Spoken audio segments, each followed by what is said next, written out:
Au Maracana, ce jour-là, dans les illustres pas de Pelé, Zico ou Ronaldo, c'est Marta Vieira da Silva qui, à son tour, marque l'histoire du plus célèbre stade au monde. Star de la sélection féminine brésilienne, la numéro 10 est la première femme à laisser son empreinte ici. Une pierre de plus à l'édifice.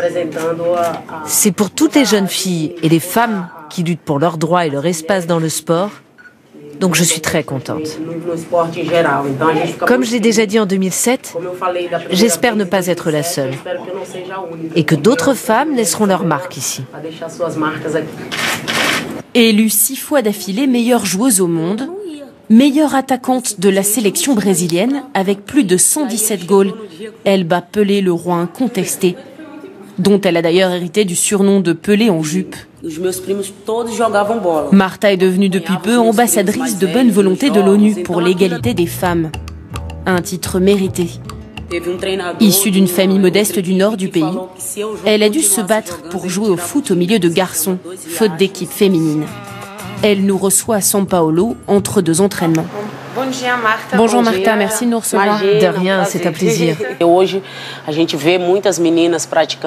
Aujourd'hui, on voit plus de jeunes filles qui pratiquent le foot et on se rend compte qu'elles n'ont plus peur des commentaires machistes ou des préjugés en vigueur et qu'une plus grande force les anime pour continuer à lutter et à gagner de l'espace.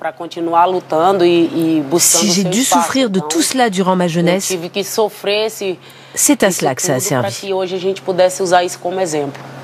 Son combat est salarial aussi. Loin de recevoir le salaire mirobolant de ses collègues masculins, elle se bat pour que les femmes reçoivent une rémunération plus juste. Ce n'est pas ton sexe, ton genre qui va définir ta manière de travailler, mais ce que tu produis, ce que tu fais.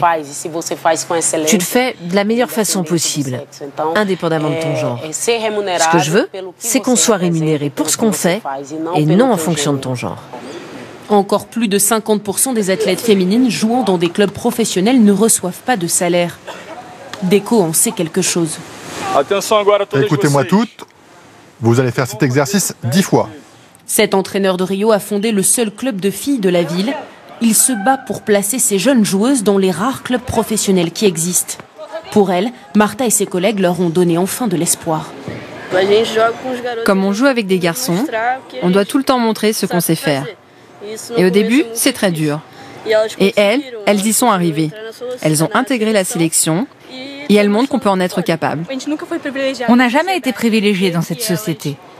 Ces filles ont réussi à franchir tous les obstacles. Bon, il reste encore beaucoup de chemin à faire, mais de voir que certaines d'entre nous y sont arrivées, c'est super. Ça nous donne plus de confiance, ça nous donne plus d'assurance, et notre volonté de surmonter les obstacles est plus grande. Devenus célèbres dans le pays, leur club a inspiré la création d'une dizaine d'autres dans tout le Brésil. Des futures Marta qui ont promis de continuer le combat.